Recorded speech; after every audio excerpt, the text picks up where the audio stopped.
Now, the foreign exchange market, according to the central bank, will be operating as a single market structure through the interbank market and autonomous window, with the CBN participating in the forex market through periodic interventions, either to buy or sell forex as the need arises. Now, the rate will be market determined using FMDs, Thomson Reuters FX auction systems. Let's talk to Jumoke Olaniyan. She's the Associate Vice President and Divisional Head Market Development and Regulations at FMDs OTC Securities Exchange. Good morning to you, and thank you for joining me on the program. Morning. Thank you very much for inviting me. So let's kind of understand this architecture, because that's basically what we're trying to do today. Looking at the guidelines and understanding the architecture, what is the naira settled OTC FX futures market all about? Okay, so that's a derivative. It's a hedge product. With the events of the last 18 months, that's the product that has become most important in the Nigerian foreign exchange market. Derivative products where you can hedge your foreign exchange risk ahead of your maturity date or ahead of when you actually need that payment, or you need to make that payment, or you need the foreign exchange. So futures are just one of the many derivatives out there, and the guidelines actually allow several other derivatives such as forwards, swaps, options. But the futures one is such that it gives you a lot of flexibility. One, you can make your choice ahead, you can decide your price ahead, and you're guaranteed that price on the maturity date. So it doesn't matter what the spot rate is on that day. You may purchase the funds in the spot market, but the way the settlement happens is the differential paid back to you brings you back to that guaranteed price at the end of the day. So if you had entered into a futures contract for, let's say, 300 3 months ago, on the maturity date, if you had to purchase the currency at, say, 350, right, your counterparty on the futures contract will be paying you a 50 differential.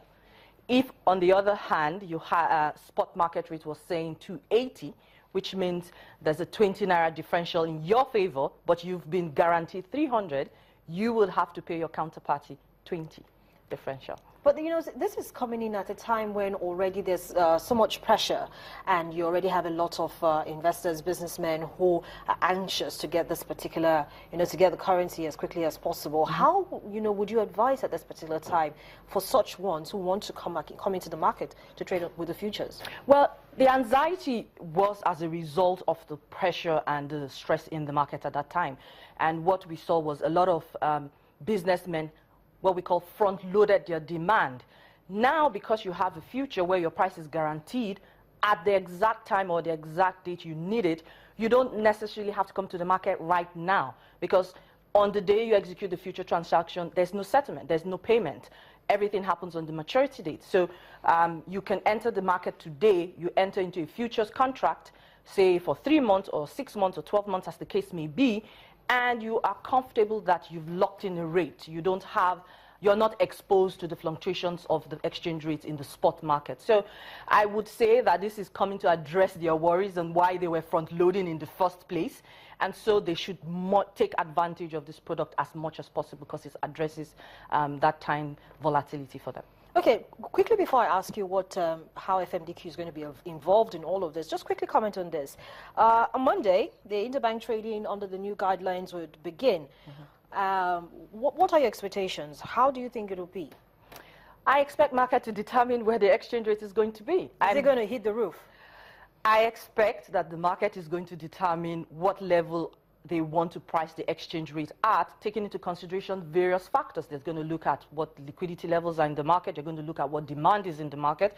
They're going to look at what economic factors they have around, or we have around. The inflation figures just came out, and based on that, they will determine what level exchange rate is going to start at. So we'll see how it is. The exchange rate on Monday is going to be the exchange rate.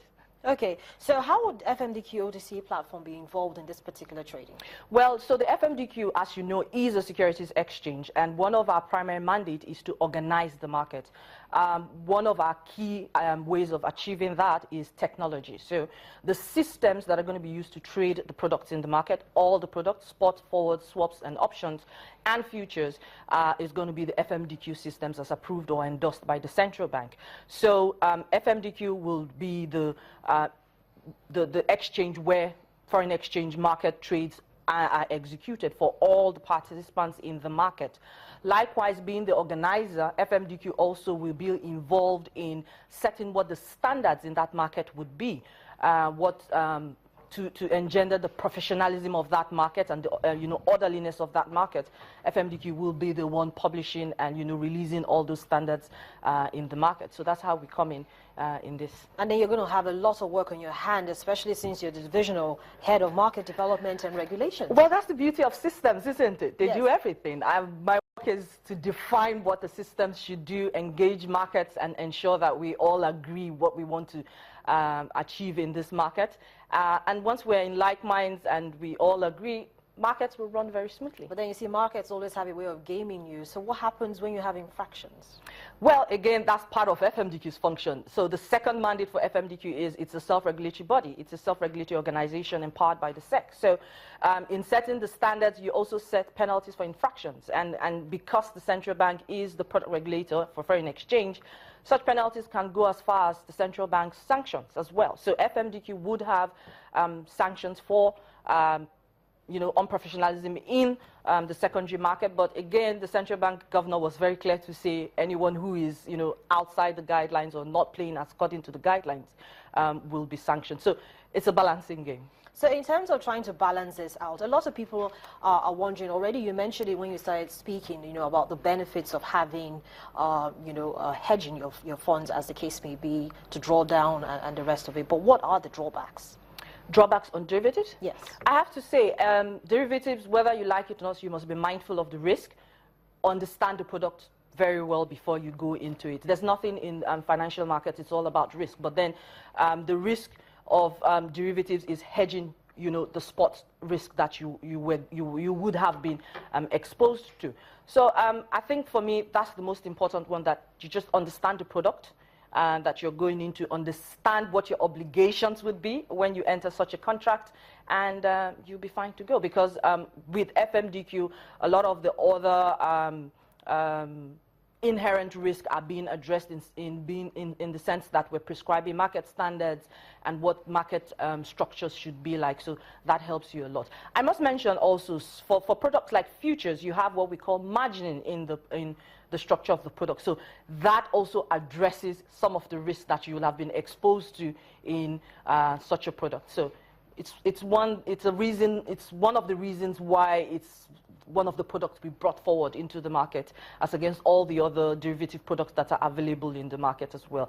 The structure of the product of futures, and all the other attendant structures to it helps minimize the risk as much as possible. Okay, so by Friday, that's tomorrow now, the central bank will be notifying the primary dealers about the new guidelines, while the other non-primary dealers would remain valid and eligible to participate in the market. How does FMDQ intend to engage these primary dealers? So actually, the central bank will be releasing the list tomorrow. I believe the timeline for them today is to submit their applications is today. So they'll be releasing the list of the primary dealers. I guess as a market organizer, one thing we'd want to do is we want to sit with them again also, and again, ensure that they understand what their role is going to be in this market as primary dealers. Like some of the market participants have said, there's going to be a lot of responsibilities on primary dealers, because dealing with the central bank, you become like an interface between the central bank and the rest of the whole foreign exchange market. So again, we would be sitting with them. We would be discussing the dynamics of how they would participate in this market.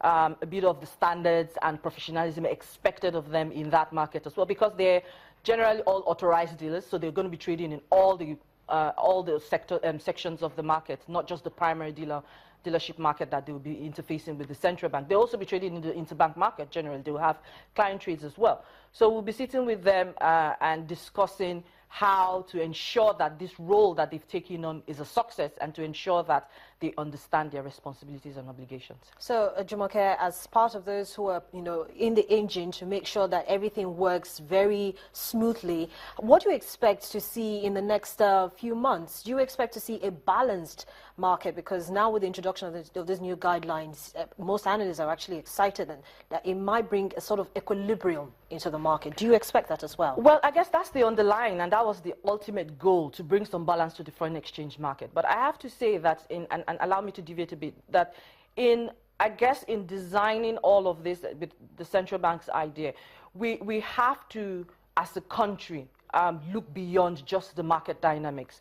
There are things and other areas economic-wise that also needs to be addressed. You know, we need to increase exports out of this country, so as much as possible, so that we balance the flows of the inflow and outflow of foreign currency in this market. We need to encourage local production as well here in the economy to help balance that, because the market is not running in isolation of the economy, and so everything works in hand. It's like a system, So while the central bank, we applauded the central bank for the policies and the guidelines that have come out, in order for that to work, be effective, and be sustained, the economic development side of things also need to be addressed. So I do see that the market will stabilize in the weeks to come. A single market forces determining the prices based on all the factors that they see and experience.